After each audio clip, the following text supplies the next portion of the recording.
Alright guys, you might notice a different name under here and a little bit of a different perspective. I'm using a different device today. This is actually my business tablet for that's connected to all my electronics, my trucks, stuff like that. So I keep all my records and stuff for home inspection on here, and my controllers for my drones and my trucks.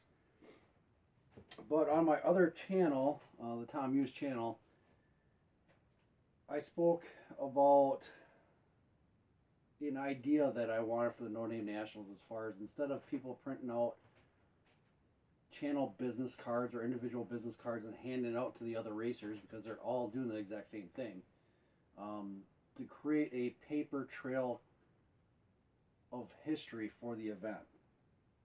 And for you younger viewers,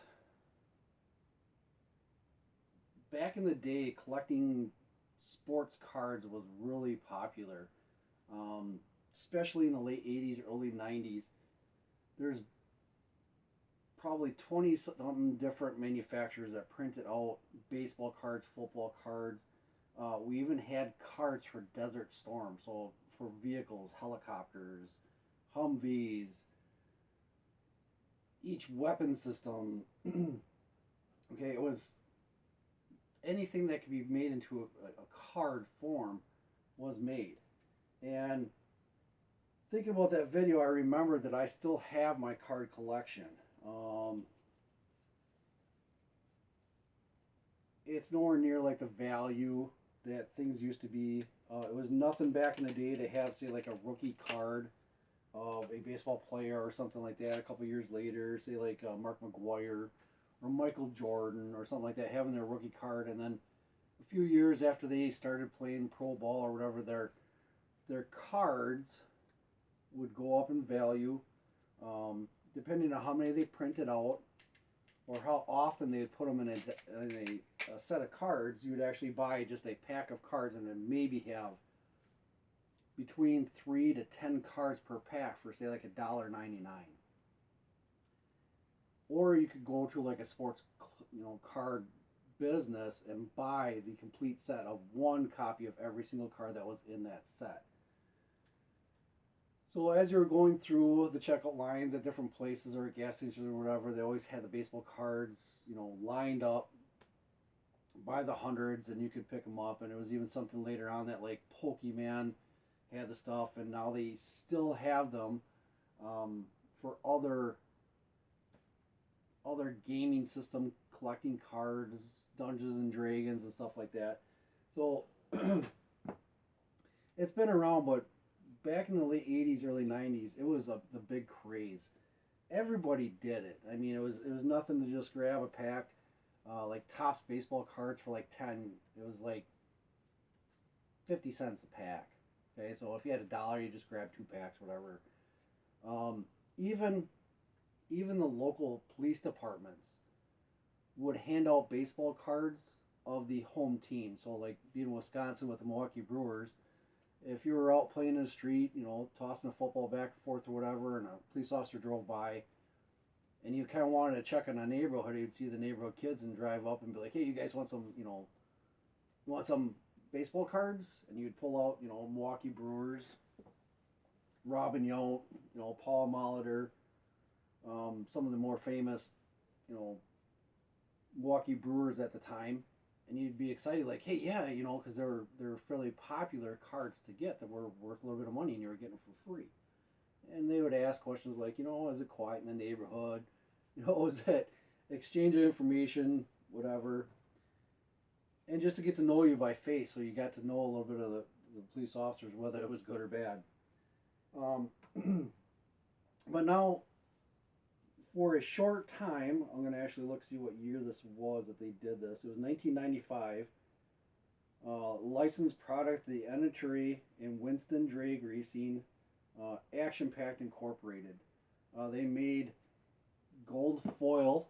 I'll get a little bit closer so you guys can see it. Gold foil cards with the picture of the car on it, and then on the back they would have the driver and all our statistics. And depending on See, like here's Warren Johnson, which if you guys haven't heard of Warren Johnson, a very big GM guy, uh, at the Chief Winter Nationals, and in the statistics, when they were born, if they had any kids, and then a paragraph of the information, basically covering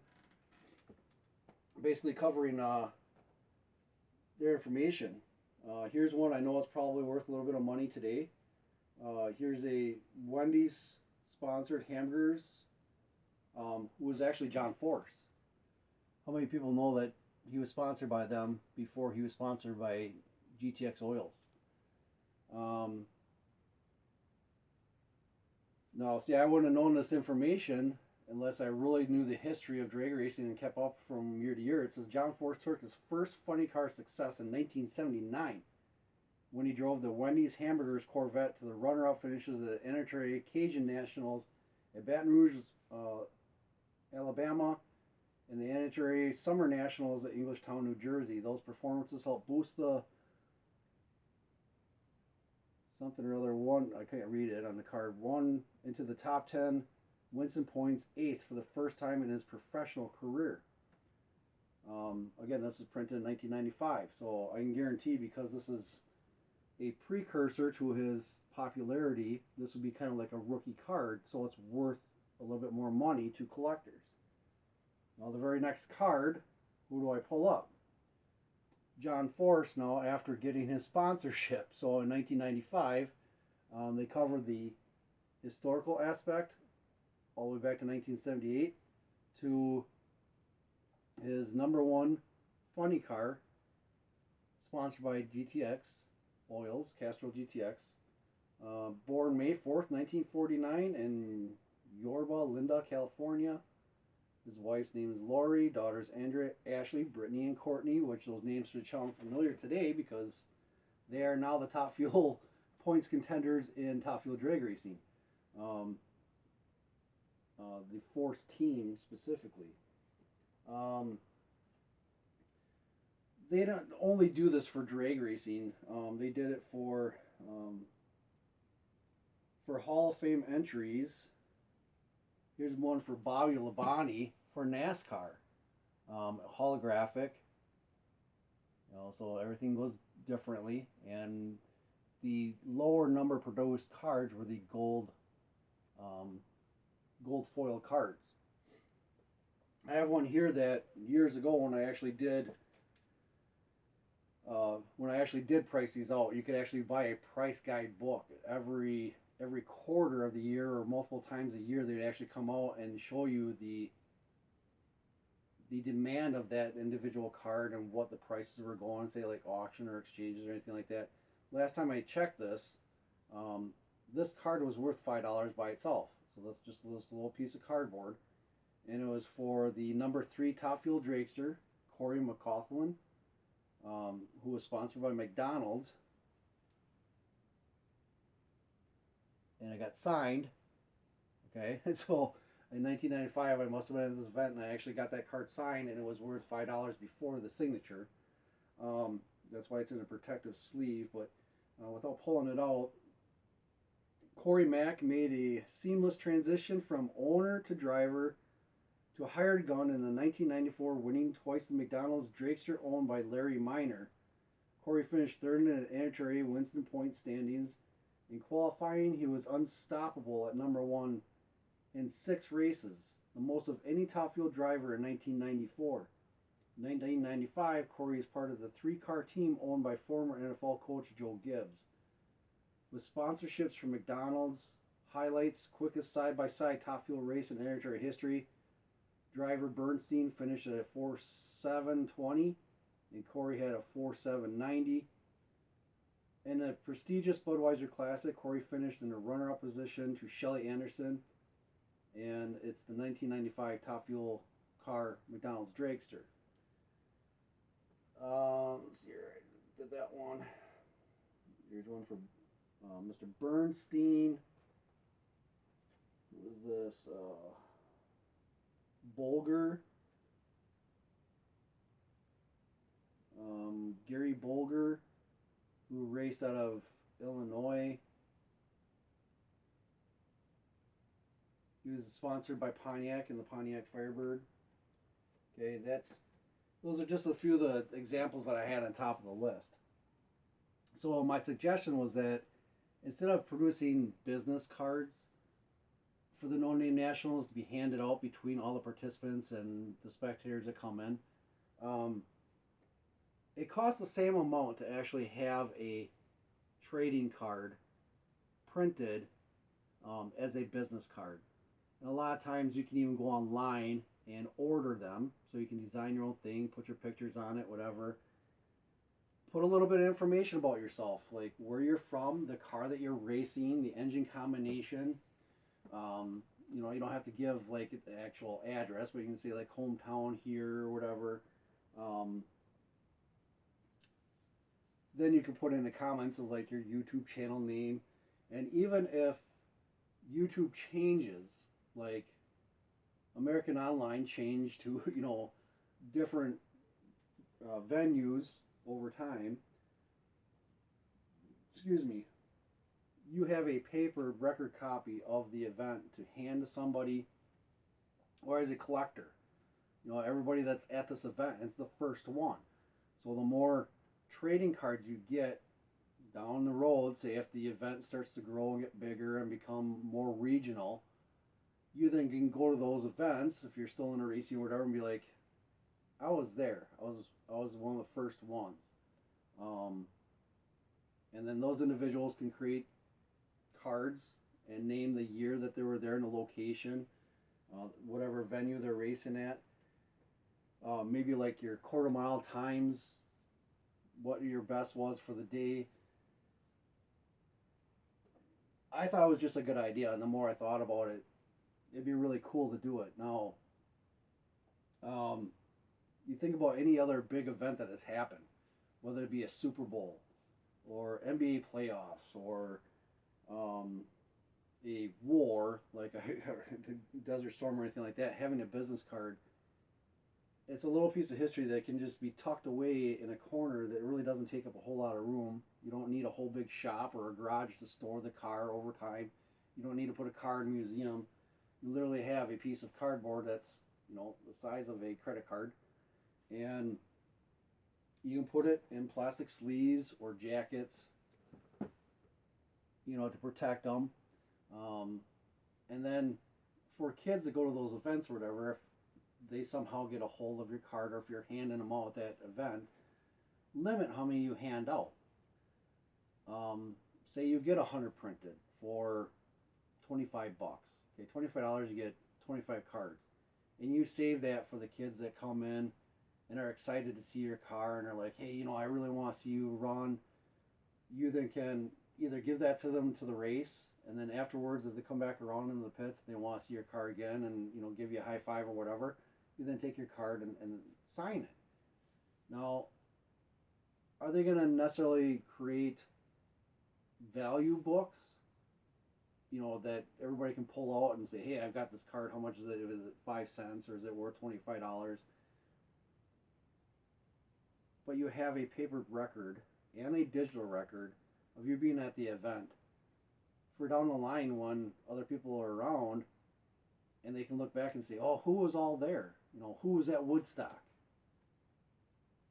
You now have a copy of it.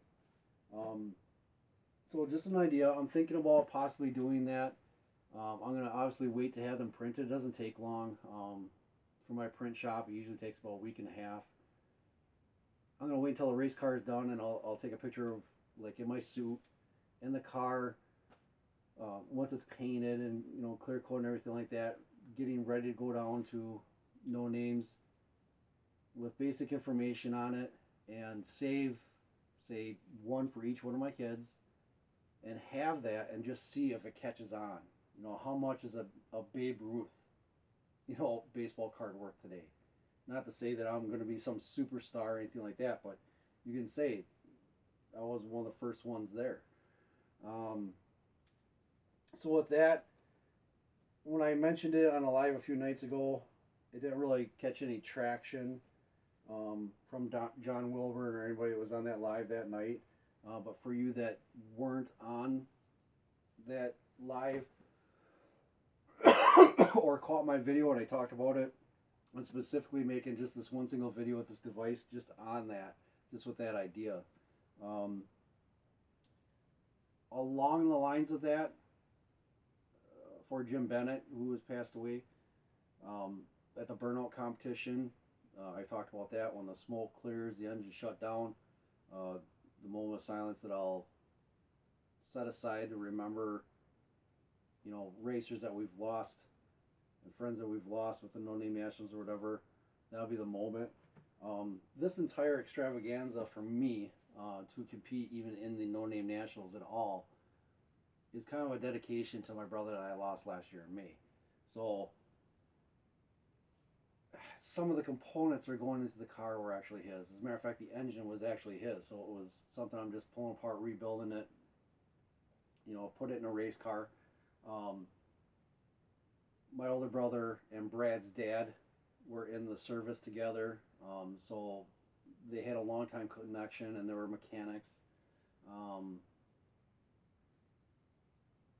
So obviously Brad and I, were at the shop all the time together. We did stuff. We grew up together.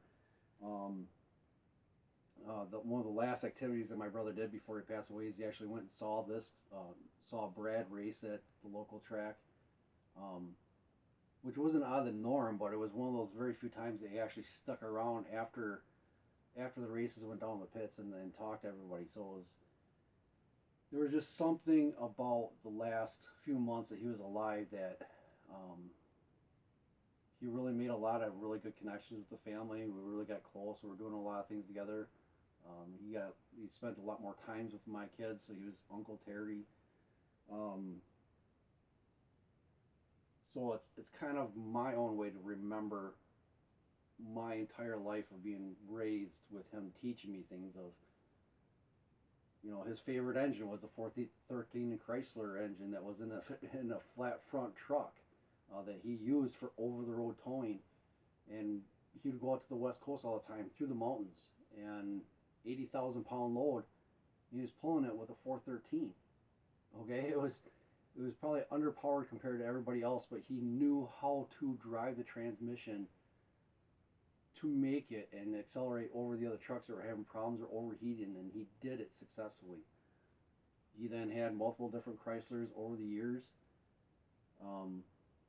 The most recent thing that he bought was actually a GM, and as a matter of fact, I have it now, and I'm handing it down to my daughter for her first car. So it's kind of, the tires are on my truck that I'm going to be towing it. The trailer, when I bought my trailer, my brother was along with me to pick it up. He helped me paint it. The garages that I'm working on now, he helped me up to this point. He helped me with everything on it. And he always was there anytime I was doing a project in support of saying, you can do it. Like, he was astonished, like, that I knew as much as I did. And he's like, you really, the information that you have to share with people is really special. So, he always supported it, no matter what I was doing. So, for me, that's what it's about. Now, I obviously call out Redbeard Racing, because it's a challenge for me to, obviously perform at that level, to make the things that I have perform equivalent to what he's got. I could get spanked, or I could completely win the race. Who knows? I have no idea what this car is actually going to do, because I've never built anything exactly like this. So, and obviously because of the budget, I'm holding back on just, creating a ton of horsepower or anything like that. So I'm trying to make the factory components, make as much power as I possibly can, and so on and so forth. But yet the car, I'm also building it with things that he would think were cool. So I talked about the rear wing of the race car being more a drag racing style version. I have a little variant of that I'm not going to show on the car until it's done racing.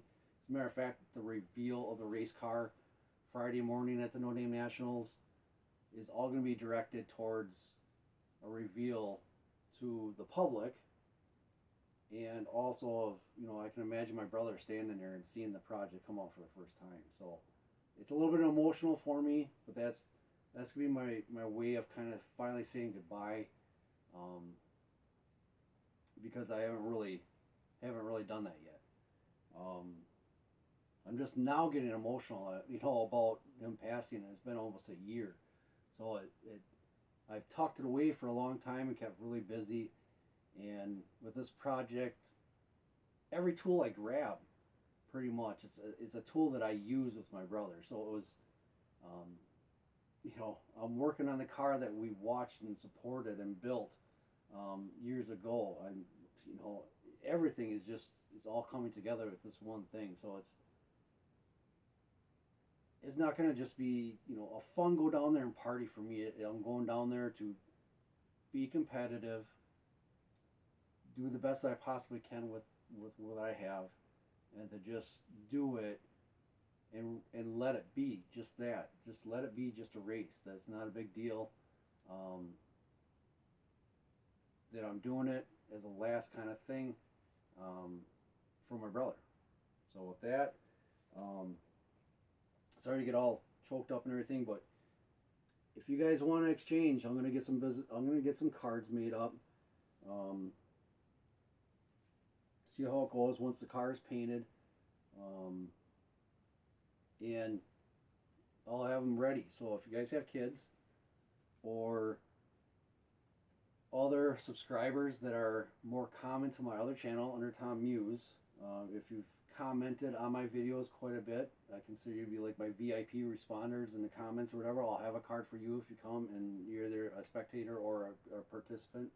I have those there, and if you got some, get your own. I'll exchange them with you, and we can go from there. So, just another little quick idea. This is the kind of stuff that just pops into my head, just off the top of my mind, and see if it works. So we'll catch you guys later. Hopefully this loads up so you're not surprised that this is under this channel's name. This is the only video I have on this device, and see if you guys can make the connection. So catch you guys later.